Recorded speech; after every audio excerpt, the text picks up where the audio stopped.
Not just for a preseason game, not just for a few snaps under the lights, but for a reckoning. A reset. A moment that flips the depth chart, the narrative, and possibly an entire franchise. Because come Friday night, Shadore Sanders isn't just starting for the Cleveland Browns, he's stepping into the spotlight they tried so hard to keep him from.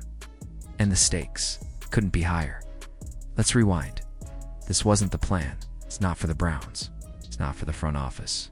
Not for the owner who practically tripped over himself to say he didn't push for Shadore's selection. That alone told us everything. This pick wasn't about building the future. It was about optics. PR damage control for a franchise buried in skepticism. Shedeur wasn't supposed to play.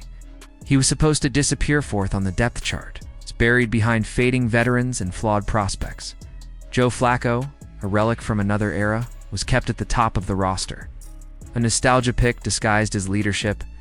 Kenny Pickett, all hype and no durability, clung to the second spot despite not practicing for weeks. Dylan Gabriel, college gunslinger, too small, too frantic, too raw for the speed of the NFL, yet all three were ahead of Sanders. And then one by one, they fell. Injuries, inconsistencies, father time. Suddenly, the quarterback room emptied and the only man left standing was the one they never intended to let speak. But now he has the mic. The NFL is listening. Make no mistake, this isn't charity. The Browns didn't choose Shadore Sanders. They were cornered into starting him.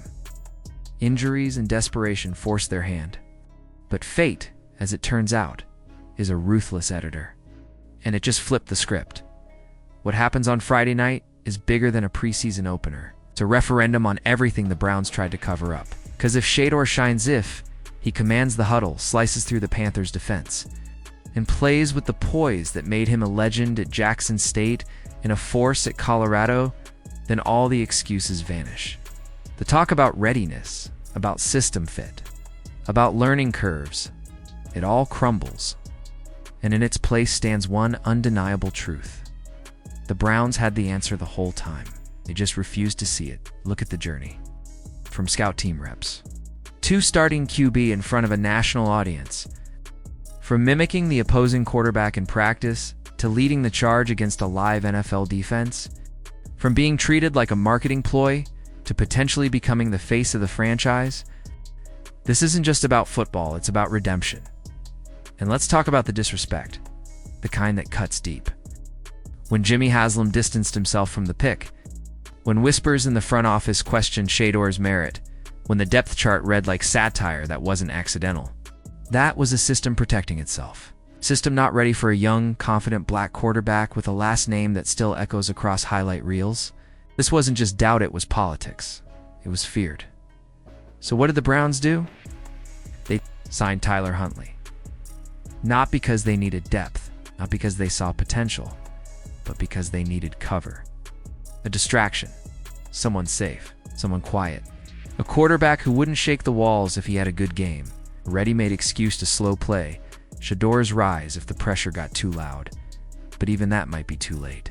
Because Shedeur doesn't need 4 quarters. He doesn't even need 2. One good drive, one breakout moment, and the entire house of cards starts to fall. Imagine the chaos if Shedeur balls out. Imagine if he runs the offense like a pro, makes the throws, stays cool in the pocket, and delivers points. The fans will erupt. Social media will melt down. Debate shows will feast. And the Browns, they'll be forced to look in the mirror. Because once the world sees it, once the locker room sees it, there's no putting the genie back in the bottle. The hierarchy collapses. The facade breaks, and here's the kicker. He's doing this with none of the advantages.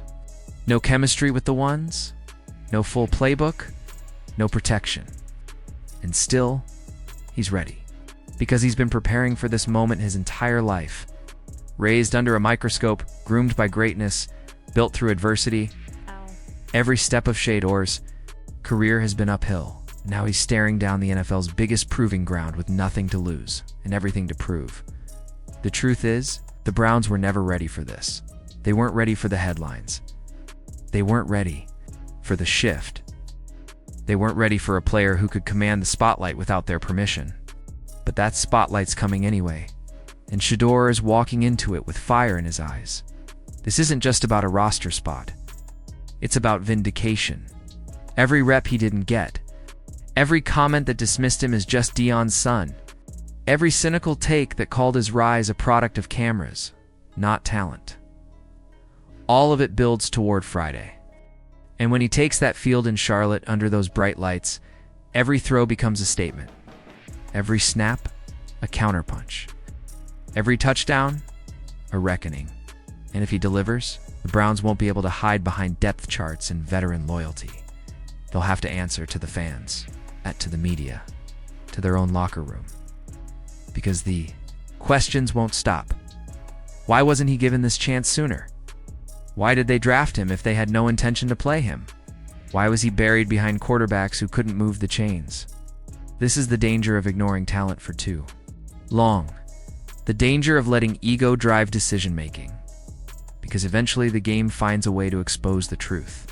And on Friday night, that truth might be staring back at them in the form of a calm, composed, laser-accurate quarterback named Shadore Sanders. The Browns tried to control the narrative. But narratives are fragile, things especially when talent kicks down the door and demands to be seen. Once the NFL sees it, there's no one seeing it. Can't rebury a star after he's already begun to rise. You can only hope you're smart enough, brave enough, to ride the wave instead of fighting it. So here we are Friday night, Bank of America Stadium. One man, one moment, one shot to flip everything. For Shedeur, this is more than a game, it's the beginning of a new chapter. And this time, it's not reading from someone else's script, he's writing his own. This is Huddle HQ. If you believe in second chances, in talent rising above politics, in the underdog finally getting his due, then hit that like button, subscribe, and tell us in the comments, is this the moment Shadore Sanders takes over the Browns? Or is this just the beginning of something even bigger? We'll be watching. Will you ask ChatGPT?